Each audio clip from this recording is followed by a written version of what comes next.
que Deus perdoa todos os delitos de alguém. No batismo. No batismo. Então essa passagem fala da fé, do batismo, do perdão dos pecados, da morte e ressurreição de Jesus e da vida eterna. Amém? Está falando como se processa a salvação. Então esta passagem só vem a reconfirmar o que Atos 2,38 dizia, que o batismo é para perdão dos pecados e receber o dom do Espírito Santo. Amém? Não é um evento, digamos assim, representativo. Não, é o evento. É o momento em que a fé do homem e a graça de Deus se encontram. E Deus te dá essa certeza pela palavra dele, pelo ensinamento dos santos apóstolos. Amém? Muito bem. Está vendo? Então alguém que diz que pode ser salvo sem batismo, está dizendo que pode ser salvo sem a morte e a ressurreição de Jesus. E sem a morte e a ressurreição de Jesus, ninguém pode ser salvo. Alguém que diz que pode ser salvo sem batismo, pode estar dizendo que pode ser salvo sem se juntar a Cristo. E sem se juntar a Cristo, sem estar em Cristo, ninguém pode ser salvo. Amém? Amém. Muito bem. Então, são duas passagens muito especiais e temos outros, né? E vamos ler aqui em Tito, capítulo 3, versículo 3 a 5. Tito, capítulo 3, versículo 3 a 5. Diz assim: Tito 3, 3 a 5. Pois nós também, outrora, éramos nécios, desobedientes, desgarrados, escravos de toda sorte de paixões e prazeres, vivendo em malícia e inveja, odiosos e odiando-nos uns aos outros. Quando, porém, se manifestou a benignidade de Deus, nosso Salvador, e o seu amor para com todos, não por obras de justiça praticadas por nós, mas como? Mas segundo a sua misericórdia. Ele nos salvou mediante o quê? O lavar regenerador e renovador do Espírito Santo, que Ele derramou sobre nós ricamente por meio de Jesus Cristo, nosso Salvador, a fim de que, justificados por graça, nos tornemos seus herdeiros, segundo a esperança da vida eterna. Note bem aqui que primeiro Paulo diz: a humanidade estava perdida. Nécios, desobedientes, desgarrados, odiosos, vivendo em malícia e inveja e odiando uns aos outros. Mas o homem não podia nessa condição ser salvo, alcançar a luz.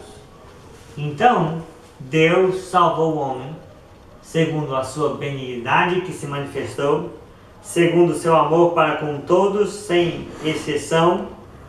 Ele não salvou a humanidade por obras de justiça, obras de mérito, obras da lei, praticada pelos homens, mas segundo a misericórdia, Ele salvou como? mediante.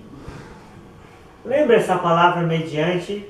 Toda vez que você lê uma passagem sobre a salvação, especialmente nas cartas apostólicas, você tem essa palavra, mediante, né? E geralmente nas outras passagens você viu mediante a fé, não é isso?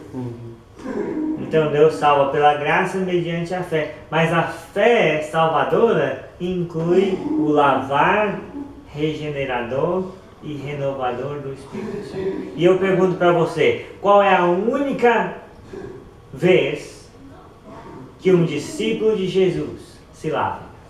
Batismo. Exatamente. A única vez que você tem uma lavagem, a única vez que você tem um contato com a água, mediante a fé em Cristo Jesus, é no batismo.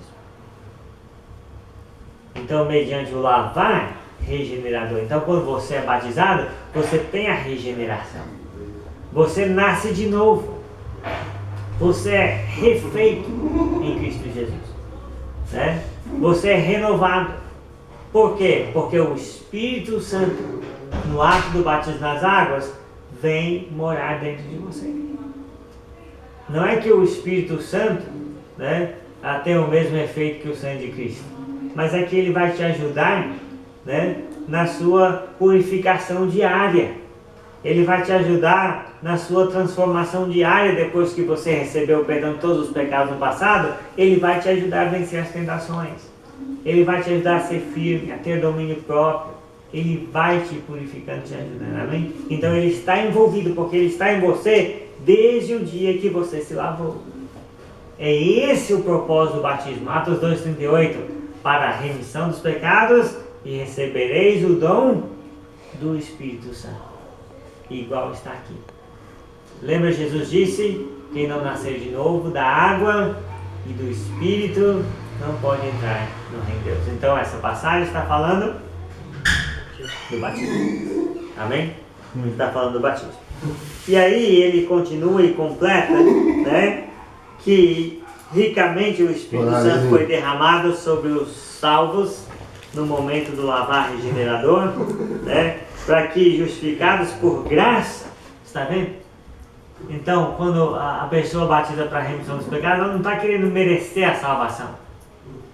Ela está recebendo a salvação pela graça de Deus, porque é Deus que faz tudo, é Deus que ordenou o batismo, não foi a pessoa que inventou, né? E ela se sujeita pela fé, porque ela é obediente, porque ela compreende e quer fazer a vontade de Deus.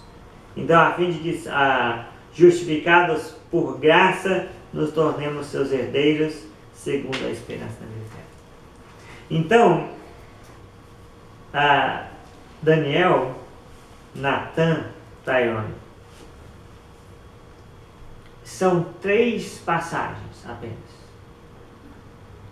para que vocês possam refletir que o batismo que vocês fizeram não foi bíblico, porque não tinha o propósito certo, o propósito da regeneração, da renovação, do lavar espiritual, do perdão dos pecados, do recebimento do dom do Espírito Santo, da nova vida em Cristo, de entrar em Cristo mediante este ato de fé. Então, o propósito do batismo, né, é essencial para que o batismo seja considerado, né, aquele um só batismo que Efésios 4, versículo 5 diz.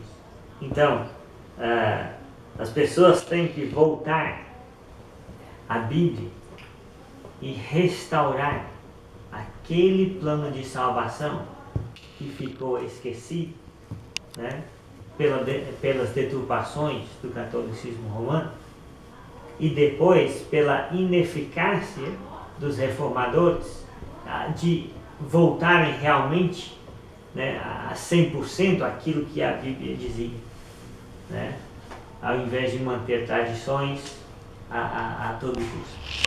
Então é isso, né? Aproveitando, né, a oportunidade, né, que a nossa amiga não veio, e reforçando a aula passada. Então são as 3 passagens, né? Gálatas 3, 26 e 27, Colossenses 2, versículo 11 a 13 e Tito 3, 3 a 7. Amém? Então, olhando isso, né, da maneira correta, você pode ver, né, a ênfase e o verdadeiro plano bíblico de salvação. Né? É interessante que eu disse na aula passada, mas é verdade. Né? Não existe na Bíblia a frase aceitar Jesus como Senhor do seu coração. O que existe é crença, arrependimento, confissão, batismo e perseverança.